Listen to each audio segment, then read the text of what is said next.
au Mali. C'est notre pays. Le pays nous appartient. Nous défendons notre pays.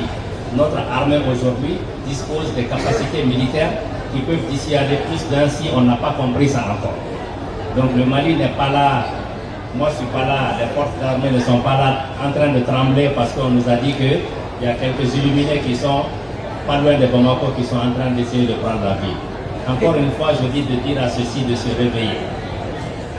De se réveiller. Ils parlent de quel Mali? Sans diminuer les autres pays. Le Mali n'est pas la Syrie. Le Mali n'est pas l'Afghanistan. Donc quand ils font leur scénario, là, il faut qu'ils comprennent qu'ils parlent du Mali.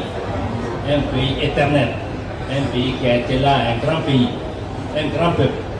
Et qui ne va pas se laisser perturber par des élucubrations de chaînes de télévision étrangères pour nous faire peur.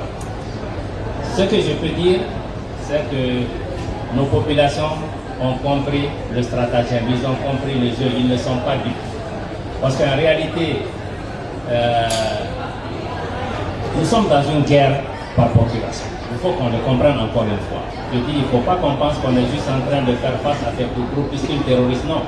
C'est une guerre par procuration où certaines puissances qui sont lâches ne peuvent pas nous affronter directement, utilisent des groupes terroristes, des forces asymétriques pour essayer de nous combattre et revenir par la fenêtre pour obtenir ce qu'ils n'ont pas pu obtenir par la porte.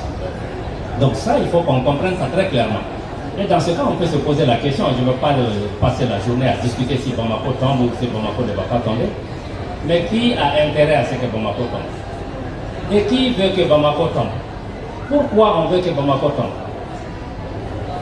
Quand on répondra à ces questions, on comprendra pourquoi, avec tous les succès qu'on remporte, ce terrorisme continue à être là. Ces groupes terroristes qui ont des drones, ça vient d'où? Qui fabrique ça? Qui leur donne? Dans des zones où on n'arrive pas à manger, qui leur donne ces véhicules 4x4 rutilant, tous ces moyens?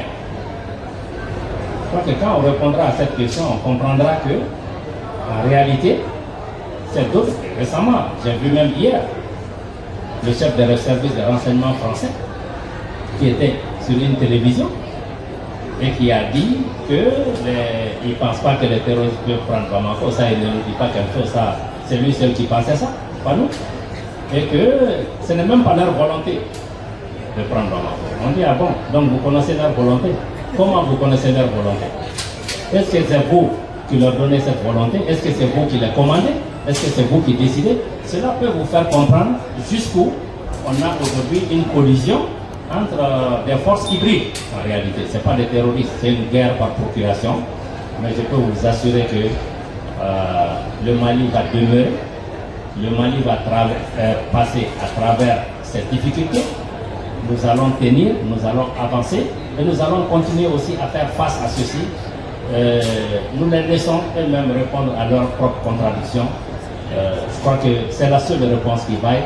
La seule réponse qui vaille, c'est que les Maliens continuent à vivre leur vie normale, à aller à l'école, à aller dans les marchés, à faire des affaires, à s'approvisionner, comme on sait le faire très bien.